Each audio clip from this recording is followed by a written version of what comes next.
galvanometer of internal resistance G is connected between the point B and D.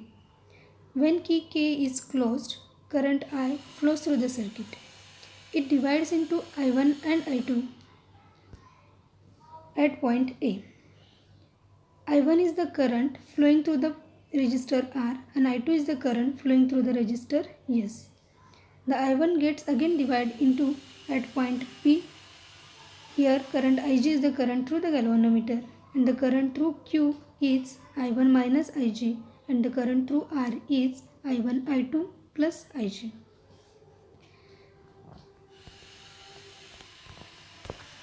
Now from the figure,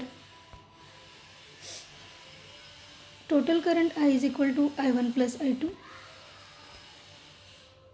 In the loop A, B, D, A, applying the voltage law in anti-clockwise directions, we will get from A to B branch current is in the conventional direction, so it will become minus of I1P. Then from B to D again it is the direction of conventional current, so it is minus of I2G. And from D to A direction is against the conventional current, so it will become positive I2 of S, which should be equal to 0. Now for the loop B, D, C, B in the clockwise direction, then current for the B to C branches conventional current, so it will become negative, so it will be negative of minus in bracket I1 minus Ig into resistor is Q. From C to D we are going against the conventional current, so it will become positive, so current is plus I2 plus Ig into resistor R. Now from D to B again we are going against of conventional current, so it will become plus I2 into G, which is equal to 0. Now from this equation we can find the current through each branch. But when the current through galvanometer is 0, then the bridge is said to be balanced. So Ig is become equal to 0. If you put Ig is equal to 0 in the above equations, we will get minus of I1P plus I2S is equal to 0. From that we get I1P is equal to I2S. And in the second equation, if we put Ig is equal to 0, we will get I1Q is equal to I2R. If we divide these two equations, we will get P upon Q is equal to S upon R. This is nothing but the balancing condition for the Wheatstone bridge. From this equation, we states that if any three resistances in the bridge are known to us, the fourth resistance can be determined by the equation P upon Q is equal to S upon R. Now next we will go for the application of Wheatstone bridge. Wheatstone bridge can be used as the meter bridge. Now for the diagram of meter bridge, it consists of a wire of uniform cross section and it is in 1 meter of length stretched on a meter scale. Here it is from A to B. It is on the meter bridge, it is stretched on a wooden table.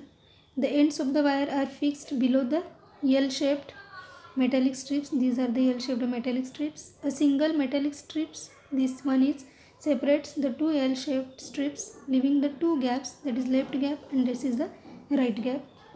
An unknown resistance X is connected in the left gap and the resistance box is connected in the right gap.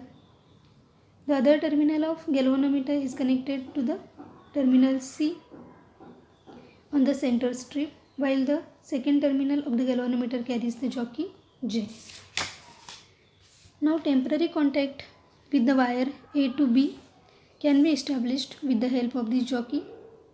A cell of EMF E along with the key and rheostat are connected between the points A and B.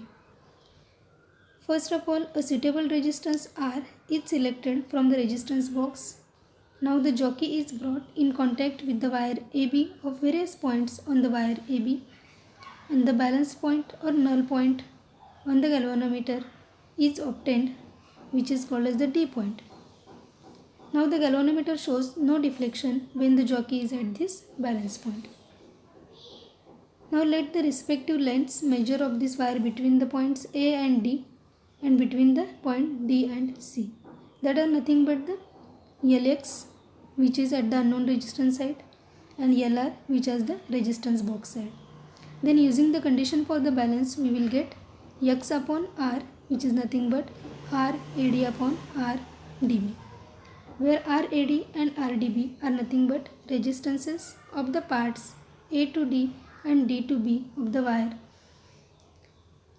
If L is the length of the wire, rho is the specific resistance, and A is the area of cross section, then we will get RAD is equal to rho LAD upon A, and RDB is equal to rho LDB upon A. If we divide these two equations, X upon R is equal to RAD upon RDB, which is nothing but rho Lx upon A divided by rho Lr upon A. From that we will get X upon R is equal to Lx upon Lr. From this X is equal to Lx upon Lr into R. Thus, knowing R, Lx and Lr, the value of unknown resistance can be determined by using this meter bridge equation, which is nothing but X is equal to Lx upon Lr into R, where R is the resistance which we have removed for getting the null point, Lx is the length on the unknown side, and Lr is the length on the resistance box side. Now in this case, what are the sources of errors going here? That the cross section of the wire may not be uniform, then value of A may change. The ends of the wire are soldered to the metallic strip where contact resistance is developed, which is not taken into account. Now the ends of the wire may have some resistance which is not taken in here for calculation. Now the measurements of Lx and Lr may not be accurate. To minimize this error, what should be done?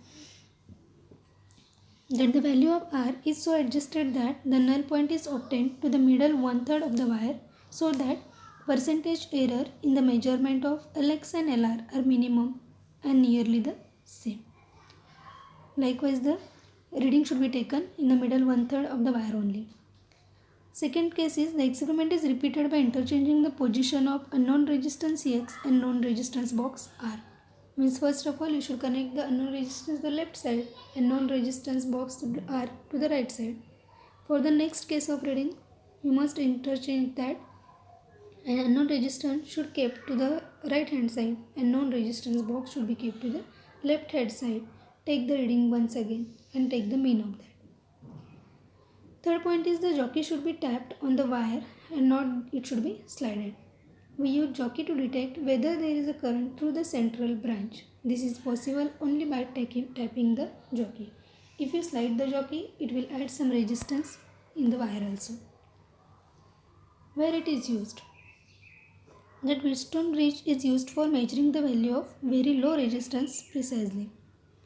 We can also measure the values of galvanometer resistance, capacitance, inductance and impedance using a Wheatstone bridge.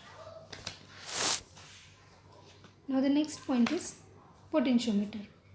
For that case, we must know first what is voltmeter. Voltmeter is nothing but a device used for measuring the potential difference between the 2 points in a circuit. But the ideal voltmeter does not change potential difference to be measured. It should have infinite resistance so that it does not draw any current. But practically voltmeter cannot be designed to have infinite resistance.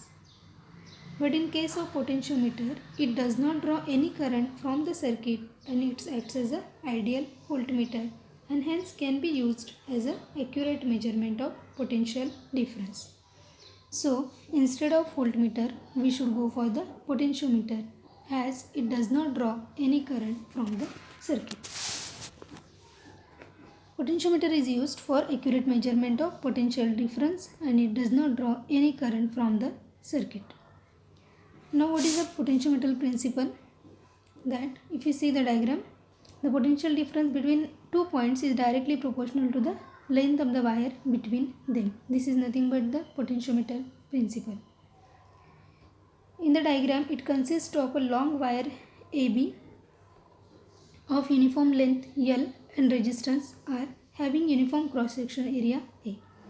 A cell of EMF E having internal resistance small r is connected across AB. When the circuit is switched on, current I passes through the wire. Current through AB, which is given as I, which is equal to voltage upon resistance. Here voltage is E and resistance is internal resistance R of this EMF E and the